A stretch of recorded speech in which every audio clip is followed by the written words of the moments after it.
धनुषकोडी रामेश्वरमच्या पुढे साधारण 1 ते 1.5 तासाच्या अंतरावरती, जिथे भारताचं शेवटचं टोक आहे आणि इंडियन ओशन आणि बे ऑफ बेंगॉलचं जिथं मिलन होतं ते हे ठिकाण.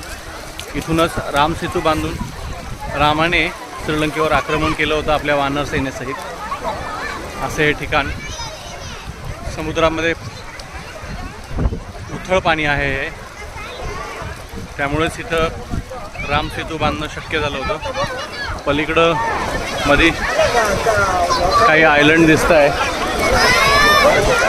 आणि याच बाजूला पलीकडे श्रीलंका आहे.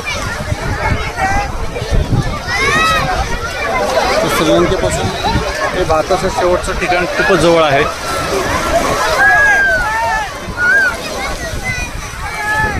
धनुषकोडी तमिळनाडू, रामेश्वरमपासून अगदी जवळ. धन्यवाद.